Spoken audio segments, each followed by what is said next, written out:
Greetings student, welcome to our channel Nagin Best Digital Learning.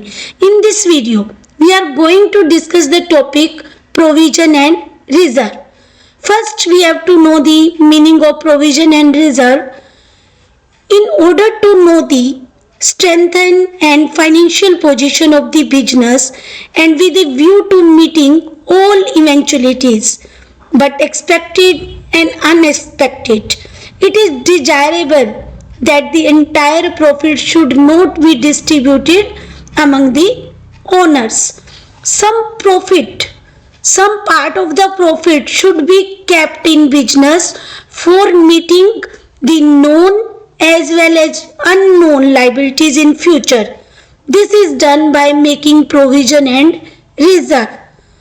By making provision and creating reserve out of current year profit at the time of the preparation of final accounts, कि company अपनी financial position को strong करने के लिए एक type से कि financial position strong हो और वो क्या करती है, प्रोविजन बनाती है या रिजर्व बनाती है. प्रोविजन जो है नोन लायबिलिटी के लिए बनता है और रिजर्व अननोन लायबिलिटी के लिए बनते हैं.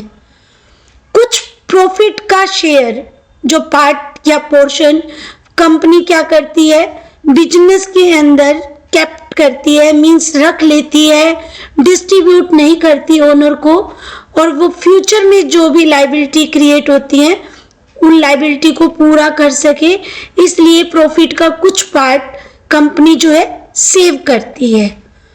तो इसे प्रोविजन कब कहेंगे, रिजर्व कब कहेंगे. प्रोविजन नॉन लायबिलिटी के लिए बनेगा और अननोन लायबिलिटी जो कि फ्यूचर में हो सकती है कभी भी, उसको फेस करने के लिए कंपनी बनाती है reserve.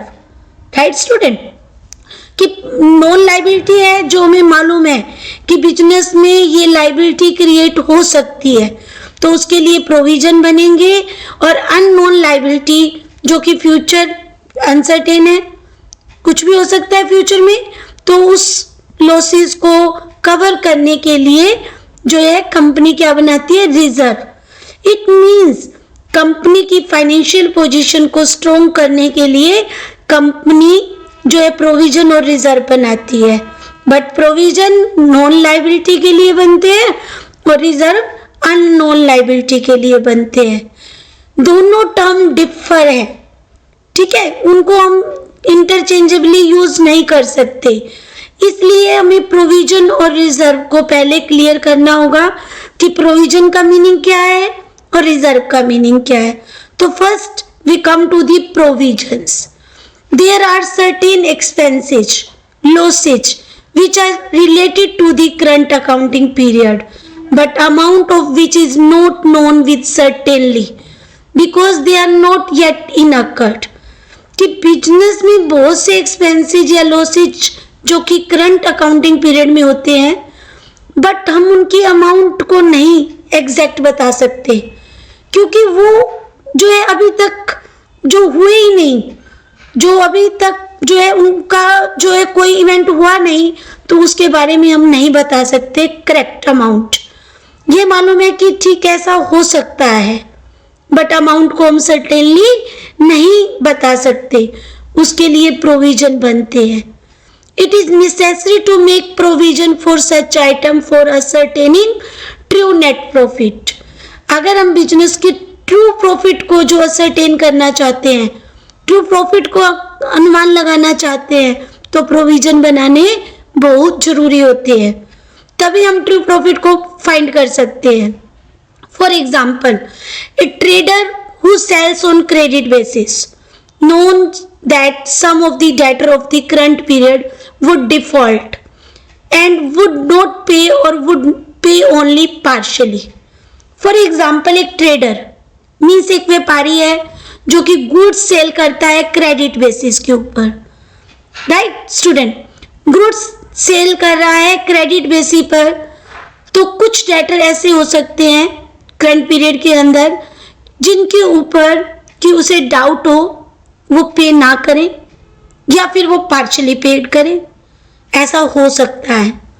It is necessary to take into account such an expected loss while calculating true and fair profit loss according to the principle of prudence और conservatism.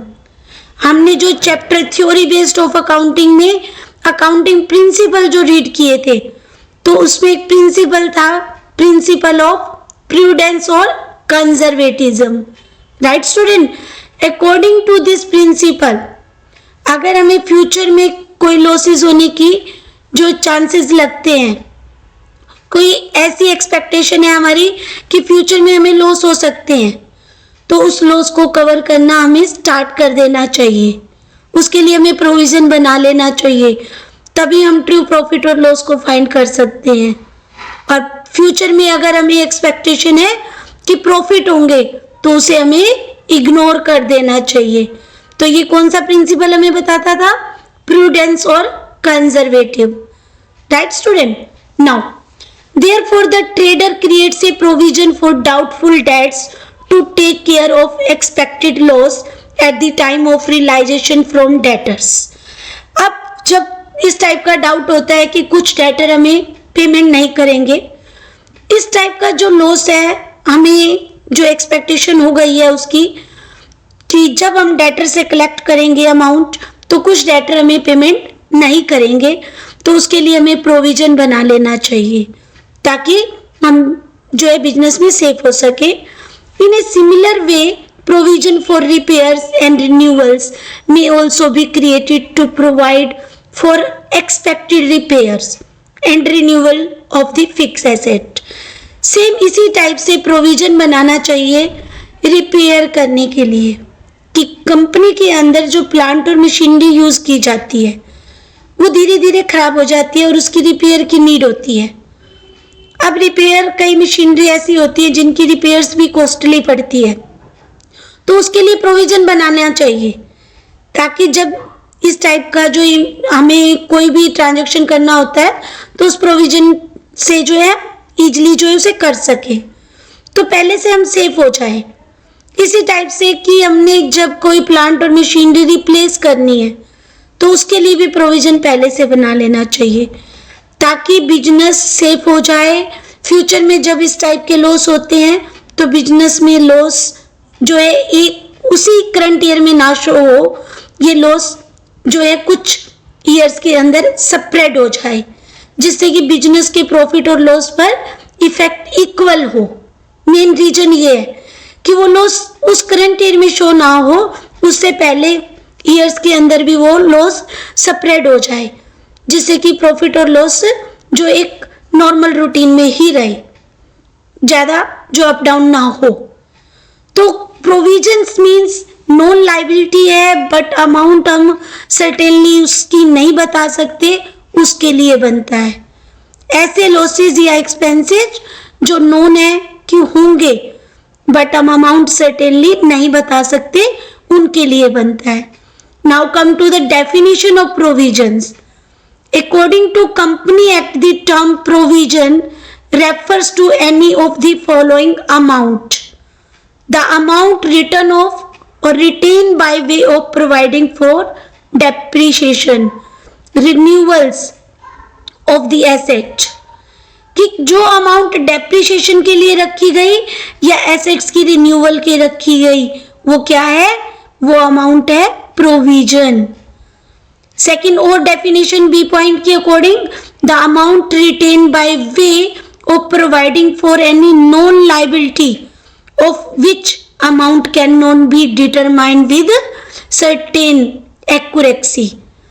कि नॉन लायबिलिटी के लिए प्रोविजन बनेगा और जो अमाउंट नॉन लायबिलिटी के लिए business में रिटेन की गई है बट हम उस अमाउंट को सर्टेनली एक्यूरेट जो नहीं बता सकते, वो प्रोविजन है. Now it should be clearly understood that if the amount of a non liability can be determined with reasonable accuracy, it must be classified as an outright liability and outright liability not a provision. जिसकी amount हमें पता है वो तो liability हो गई, but जो liability की अमाउंट हमें पता नहीं है, जिस लॉसेस की अमाउंट हमें पता नहीं है, और उसके लिए हम बिजनेस में जो है फंड जो रिटेन कर रहे हैं, बिजनेस में हम अमाउंट रिटेन कर रहे हैं, वो प्रोविजन है। Right student? Also if any excess provision is made knowingly or intentionally, the amount in excess of the actual need will be treated as reserve.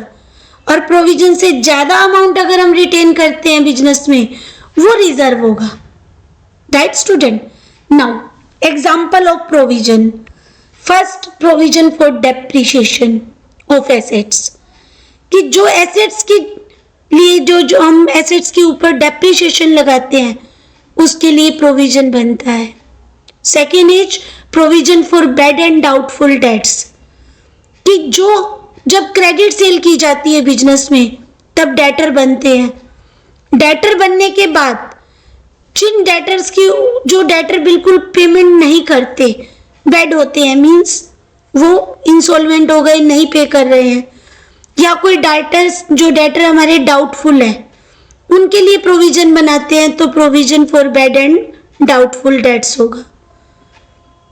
जो प्रोविजन बनेगा उसको हम बोलेंगे provision for bad and doubtful debts. And now come to third example, provision for taxation. Company को tax pay करना होता है, और उसके लिए जो अमाउंट रिटेन की जाती है बिजनेस में, वो होती है provision for taxation. And fourth is provision for discount on debtors.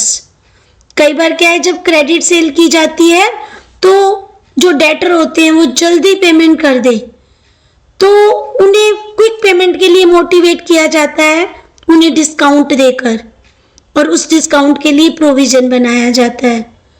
And come to fifth example, provision for repairs and renewals, कि एसेट्स की रिपेयर करनी है या न्यू एसेट परचेज करनी है, उसके लिए फंड की नीड होती है, तो उसके लिए प्रोविजन बनाना। These are 5 example of provisions. It must be noted that the amount of provision for expenses and loss is a charge against revenue of the current years. On the basis of the definition and example, some feature of the provision are: first feature, provision is made to meet a known liability, right? And second is the liability is known, but the amount of such liability cannot be determined with certain accuracy. And third one is provision is a charge against profit. Provision क्या होता है? जो इस type का expense और loss है, जो कि चार्ज होता है against the revenue of the current period. जो करंट पीरियड का रिवेन्यू होता है उसके against charge means it is compulsory charge whether firm है प्रॉफिट और लॉस। चाहे फर्म में प्रॉफिट हो चाहे लॉस हो, इसको जो है कंपल्सरी चार्ज किया जाता है। As such it reduce the profits of the year in which it is created. It means जिस ईयर में प्रोविजन बनाए जाते हैं, उस ईयर के प्रॉफिट को क्या कर देता है? प्रोविजन रिड्यूस कर देता है। प्रोविजन बनने से प्रॉफिट रिड्यूस हो जाते हैं। Right student? प्रॉफिट क्या होंगे? कम हो जाएंगे। और एक्चुअली में जब उस टाइप का लॉस होता है तो वो बिजनेस को उतना इफेक्ट नहीं करता। Right? The losses when actually occurs will be written off against such provision, and thus profit of the year in which such loss occur will not be affected. तो profit क्या है? जिस year में जो है loss होता है, तो उस ईयर के प्रॉफिट्स इतना इफेक्ट नहीं होते, क्योंकि प्रोविजन पहले से बनाने स्टार्ट हो जाते हैं। Right student?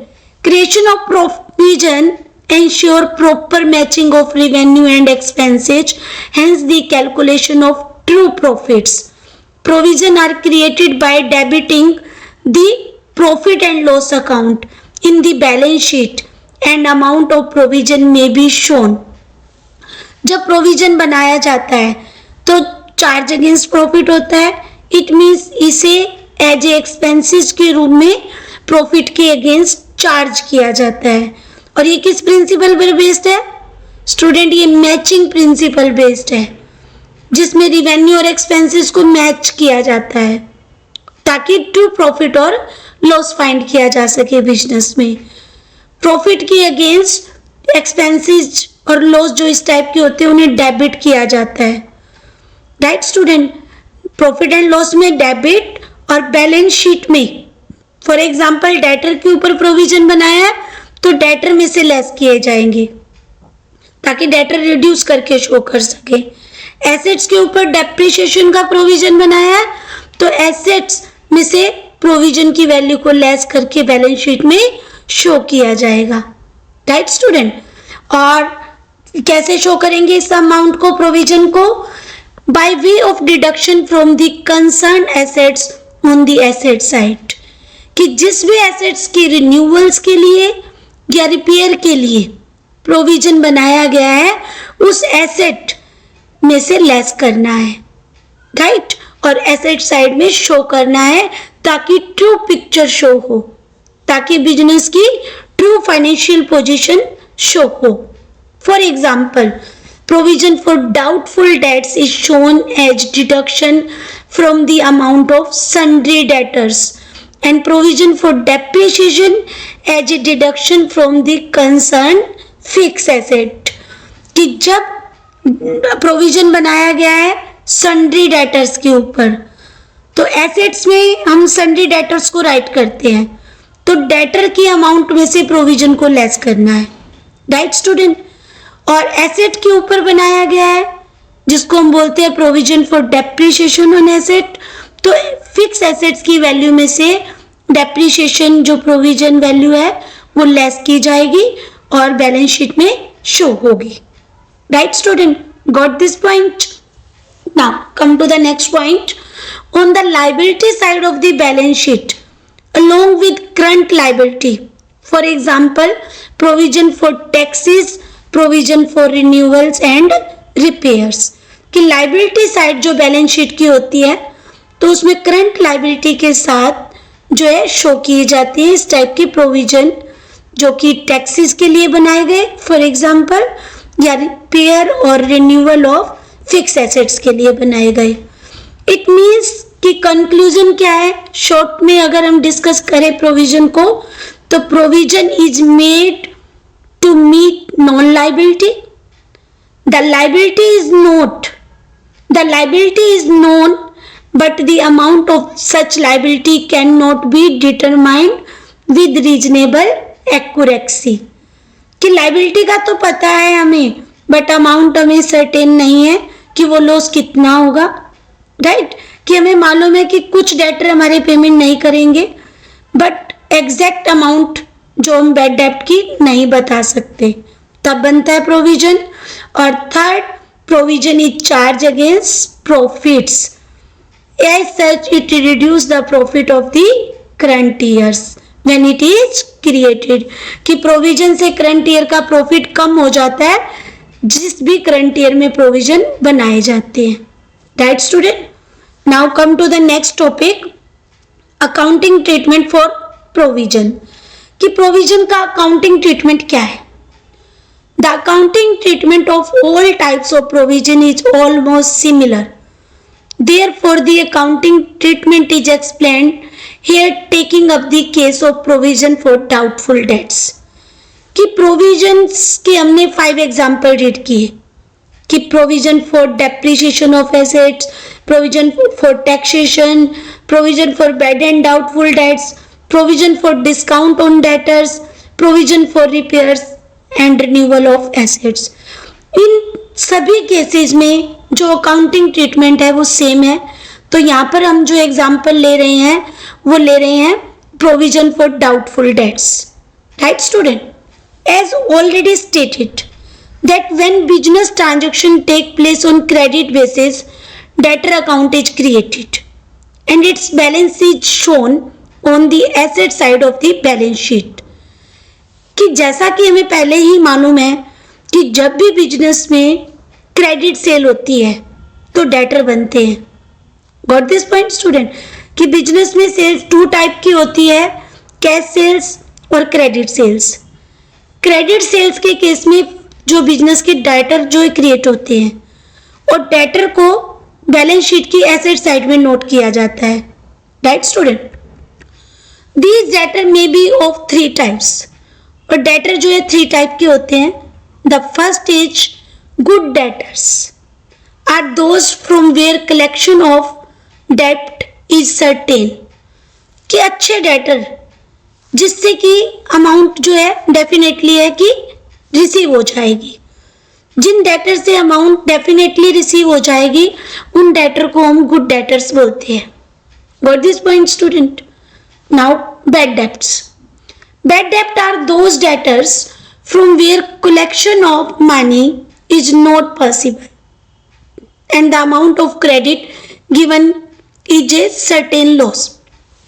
बैड डेब्ट वो डेटर होते हैं जिनसे कि मनी कलेक्ट करना पॉसिबल नहीं होता, क्योंकि जो है वो इंसॉल्वेंट हो चुके हैं या वो पे नहीं करना चाहते हैं, कुछ भी रीजन हो सकता है, तो अमाउंट जो है रिसीव नहीं होती, और ये क्या है, सर्टेन लॉस है। राइट, ये एक लॉस है कंपनी के लिए, बिजनेस के लिए।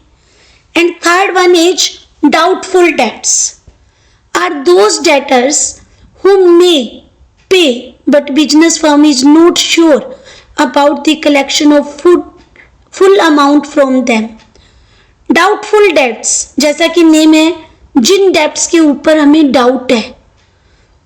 इट मीन्स डाउटफुल डेब्ट्स वो डेटर होते हैं जो कि बिजनेस फर्म को पे तो कर देंगे बट श्योरली नहीं है कि उनसे पूरी अमाउंट रिसीव हो जाएगी।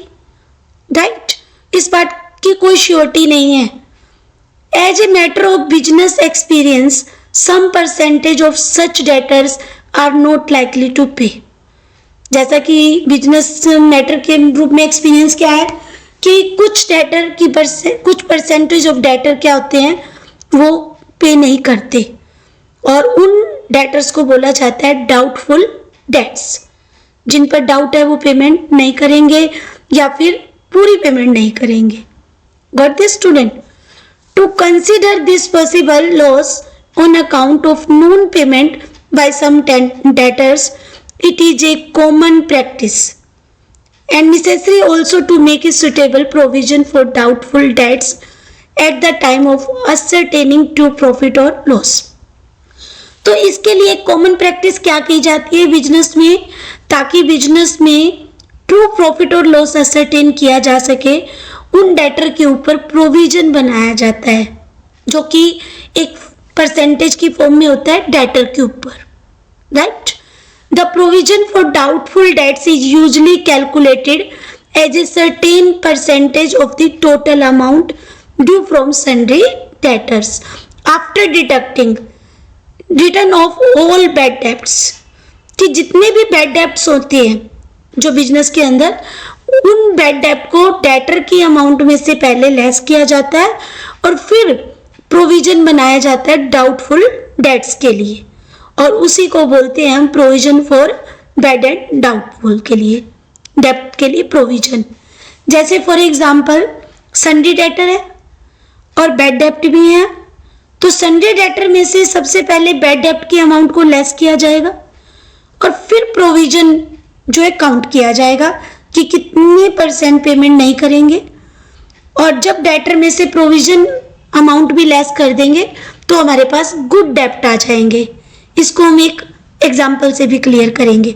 राइट स्टूडेंट, तो प्रोविजन जब बनाया जाता है तो P&L अकाउंट में डेबिट करना है, ये इसका अकाउंटिंग ट्रीटमेंट है, और बैलेंस शीट में डेटर में से लेस करना है। Right, for creating a provision for doubtful dates the following journal entry is recorded. कि जब प्रोविजन बनाया जाता है डेब्ट्स के ऊपर जो कि in the form of doubtful debts होता है, तो उसके लिए जर्नल एंट्री जो होगी वो होगी profit and loss account debit to provision for doubtful debts account.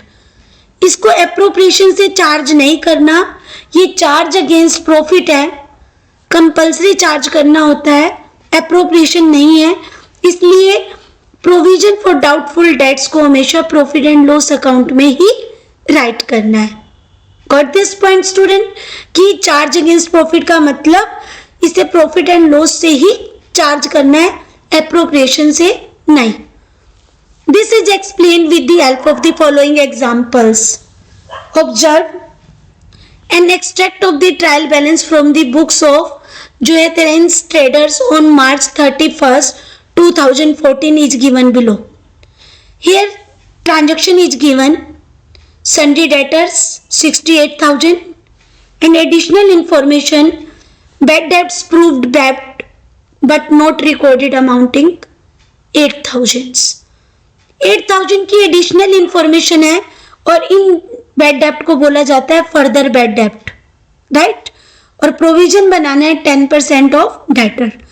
First we discuss the journal entry and then accounting treatment. In order to create the provision for doubtful debts, the following journal entry will be recorded. Journal entry record करने के लिए journal का format ही बनाएंगे जो कि date, particulars, LF, amount debit और credit form में होगी। तो फर्स्ट एंट्री जो होगी ये क्लोजिंग डेट पर ही होंगी। तो सब में ईयर राइट करने के बाद 2014 क्लोजिंग डेट है जो March 31st।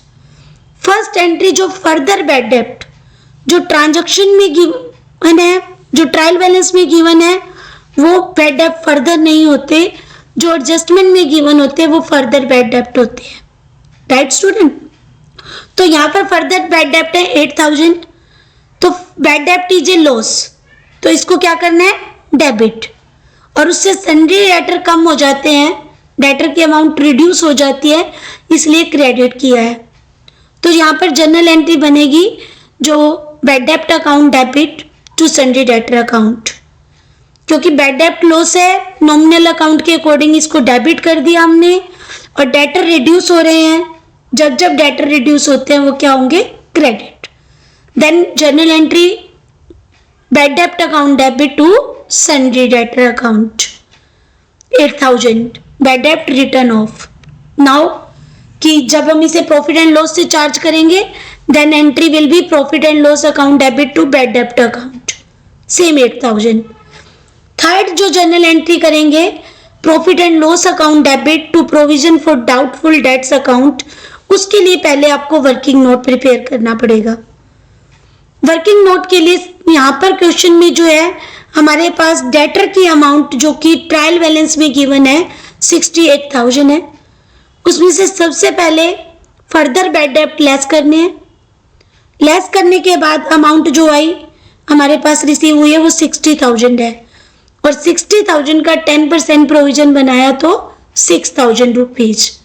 Then journal entry will be profit and loss account debit to provision for doubtful debts account 6,000, और narration for creating provision for doubtful debts, right student? ये तीन journal entry जो होंगी इस type की जो है ट्रांजैक्शन को जब हम अकाउंटिंग ट्रीटमेंट मीन्स जब फाइनेंशियल स्टेटमेंट बनाते हैं। I hope you all understand these transactions. In next video, we will discuss the next topic, reserve. If you have any doubt, write in the comment box. Like the video, share the video. Thank you and have a nice day.